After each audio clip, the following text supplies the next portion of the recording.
प्रशासन शहरों के संग अभियान पर एक अपडेट आ रही है। राज्य सरकार ने अभियान की तारीख को बढ़ा दिया है 31 मार्च 2024 तक। इस तारीख को बढ़ा दिया गया। नगरीय विकास विभाग के प्रमुख शासन सचिव ने आदेश जारी किया और इस अभियान को प्रशासन शहरों के संग अभियान पर इस अभियान को लेकर तारीख को विस्तार दिया गया, तारीख को बढ़ाया गया 31 मार्च 2024 तक। यह तारीख बढ़ा दी गई है। नगरीय विकास विभाग के प्रमुख शासन सचिव ने बाकायदा इस संबंध में आदेश जारी कर दिए हैं।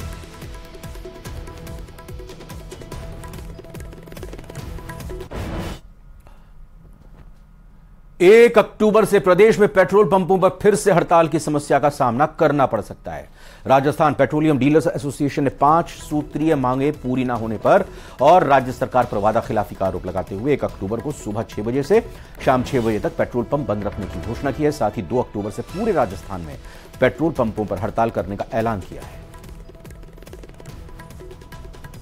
राजस्थान सरकार के द्वारा हमारी 5 मुख्य मांगों पर वादा खिलाफी करने एवं एम्पावर्ड कमेटी के द्वारा जो 10 दिन का समय हमारे द्वारा दिए गए, उसमें किसी भी प्रकार की एम्पावर्ड कमेटी गठित नहीं करने और किसी भी प्रकार की बैठक आयोजित नहीं करने के कारण दिनांक 28 से हमारा शाम 8 से लेकर 10 बजे तक का ब्लैकआउट। इसके उपरांत भी यदि सरकार बात नहीं मानती है तो दिनांक 1 को हमारे द्वारा सुबह 6 बजे से लेकर शाम 6 बजे तक सांकेतिक बंद और 2 तारीख को हम अनिश्चितकालीन बंद पे जाएंगे।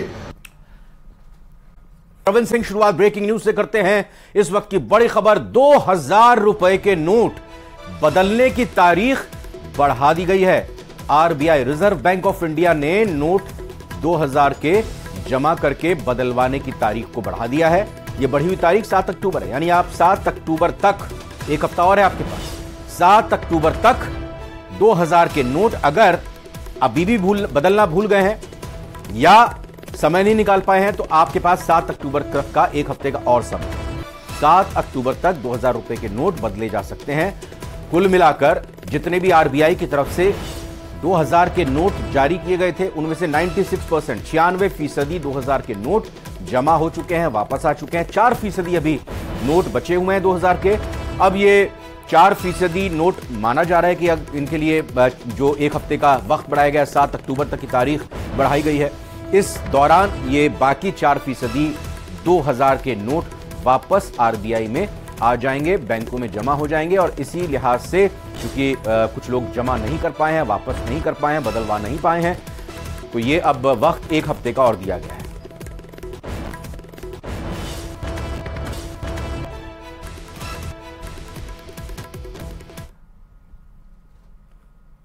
आज दिल्ली में राजस्थान बीजेपी कोर ग्रुप की बैठक होनी है और जेपी नड्डा, जी हां, बीजेपी अध्यक्ष जेपी नड्डा, प्रहलाद जोशी एक गाड़ी में बैठकर रवाना हुए हैं। जेपी नड्डा के आवास प्रहलाद जोशी पहुंचे थे और फिर दोनों एक गाड़ी में सवार हुए। उसके बाद मीटिंग के लिए वो निकले हैं। इससे पहले जोशी ने वसुंधरा राजे, अर्जुन मेघवाल से 1-to-1 मुलाकात की है। तो राजस्थान की कोर टीम जो है, कोर ग्रुप है, उनकी बैठक आज होनी है। बीजेपी ऑफिस में कहा जा रहा है कि यह बैठक होनी है और इस दौरान जेपी नड्डा के आवास पर प्रहलाद जोशी पहुंचे और प्रहलाद जोशी और जेपी नड्डा दोनों एक साथ कार में सवार होकर अब मीटिंग के लिए जा रहे हैं। ये सबसे पहले आप एक्सक्लूसिव तस्वीरें देख लीजिए।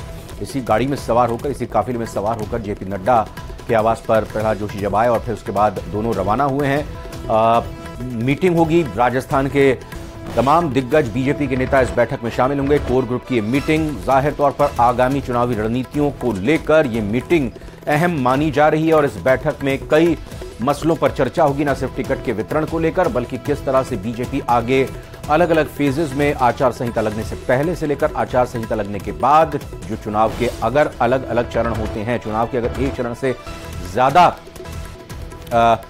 मतदान होता है तो क्या रणनीति रहेगी, कौन कौन से स्टार प्रचारकों को बुलाया जाए। क्योंकि इससे पहले जो जयपुर में मीटिंग हुई थी जिसमें जेपी नड्डा और गृह मंत्री अमित शाह भी शामिल हुए थे, तो तमाम चीजें राजस्थान कोर ग्रुप से पूछा गया था, चाहे वो स्टार प्रचारकों की बात हो या और तैयारियों की बात हो। तो आज इस बैठक को और एक्सटेंशन माना जा रहा है। आज अंतिम रूप पूरी चुनावी कैंपेन को दिया जा सकता है।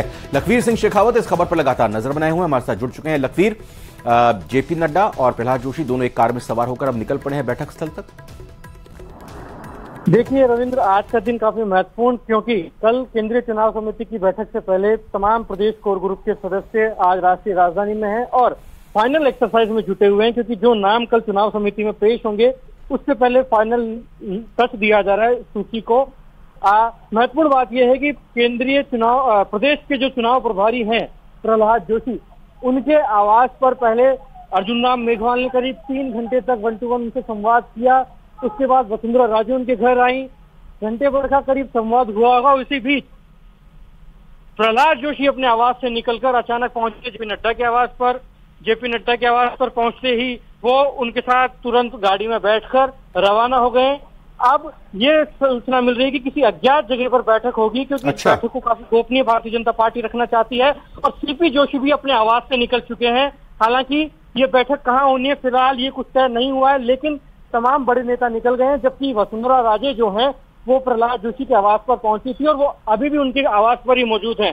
तो ये बड़ा कश्मकश की स्थिति है कि राजस्थान की जो आज बैठक होनी थी, पहले ये तय था कि केंद्रीय गृह मंत्री अमित शाह और बीजेपी अध्यक्ष जेपी नड्डा इसकी अध्यक्षता करेंगे। हालांकि सूत्रों के हवाले से जानकारी ये मिल रही है कि गृह मंत्री अमित शाह को गुजरात से 6 बजे तक आ जाना था, लेकिन वो फिलहाल पहुंचे नहीं है।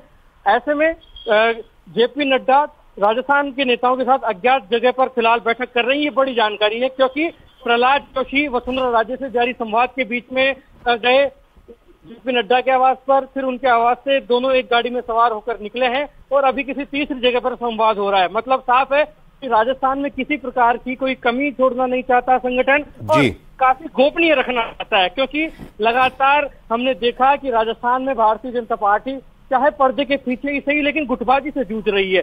ऐसे में टिकट वितरण में किसी प्रकार का विवाद ना हो और टिकट उसी व्यक्ति को दी जाए जो निर्विवाद हो और जिताऊ हो, क्योंकि सिफारिश के आधार पर भारतीय जनता पार्टी टिकट वितरण नहीं करना चाहती। इसीलिए तमाम तरीके की गोपनीयता बढ़ती जा रही है और साथ ही तमाम तरीके की एहतियात। तो जाहिर तौर पर लखवीर, जो अभी आपने अपडेट दी उसके मुताबिक प्रहलाद जोशी आवास पर जेपी नड्डा के आए और फिर दोनों एक गाड़ी में सवार होकर किसी ऐसी जगह पर गए हैं मीटिंग करने के लिए जिसके बारे में मीडिया को जानकारी नहीं दी गई है, पता नहीं चला है। लेकिन जाहिर तौर पर अब चाहे लखवीर आप हो या समस्त मीडिया कर्मी हो, कहां ये बैठक हो रही है, क्या चर्चा है, ये दर्शकों तक पहुंचाना जरूरी होगा और इसके लिए आप लगातार बने हुए हैं। आपसे अपडेट हम लेते रहेंगे। फिलहाल के लिए मैं बहुत बहुत शुक्रिया लखवीर सिंह शेखावत आपका करना चाहता हूं।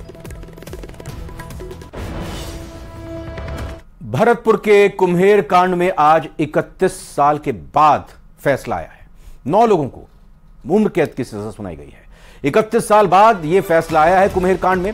अनुसूचित जाति जनजाति अत्याचार निवारण के विशिष्ट न्यायाधीश ने यह सजा सुनाई है। मामले में 41 लोग निर्दोष साबित हुए हैं। 50 लोगों के खिलाफ कोर्ट में सुनवाई हुई थी। 41 लोग निर्दोष करार दिए गए। 9 लोगों को दोषी करार देते हुए उम्र कैद की सजा का ऐलान किया गया है।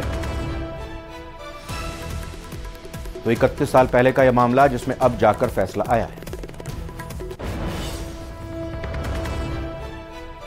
बड़ी खबर आपको बता रहे हैं, मामले में 31 लोग निर्दोष करार दिए गए। कुल मिलाकर 50 लोग थे जो कि आरोपी थे। 41 लोग निर्दोष करार दिए गए। 9 लोगों को दोषी करार देते हुए उम्र कैद की सजा सुनाई गई है। 31 साल पहले 31 ईयर्स पहले का यह मामला, जब 2 समाज आमने सामने आ गए थे, उस पूरे मामले की लगातार गूंज उठी थी।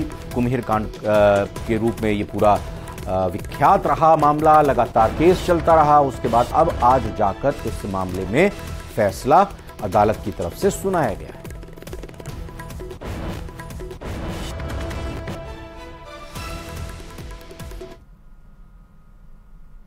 जयपुर की बड़ी खबर आपको बताते हैं, जहां पर नर्सेज ने आमरण अनशन शुरू कर दिया है। कल से सभी अस्पतालों में 2 घंटे गेट मीटिंग होगी। राजस्थान नर्सेज संयुक्त संघर्ष समिति के प्रांतीय आह्वान पर यह आंदोलन किया जा रहा है। तो अपनी मांगों को लेकर नर्सेज का आमरण अनशन शुरू हो गया है। बड़ी खबर जयपुर से बता रहे हैं। और कल से सभी अस्पतालों में 2 घंटे गेट मीटिंग होगी। इस गेट मीटिंग में अपनी मांगों को लेकर चर्चा की जाएगी, कैसे मांगें अपनी आगे रखी जाएं ताकि उन पर सहमति बन सके, उनको माना जा सके। राजस्थान नर्सेज संयुक्त संघर्ष समिति के प्रांतीय आह्वान पर इस आंदोलन को अब एक नया रूप देते हुए आमरण अनशन की शुरुआत की गई है। नर्सेज का आमरण अनशन शुरू हो गया।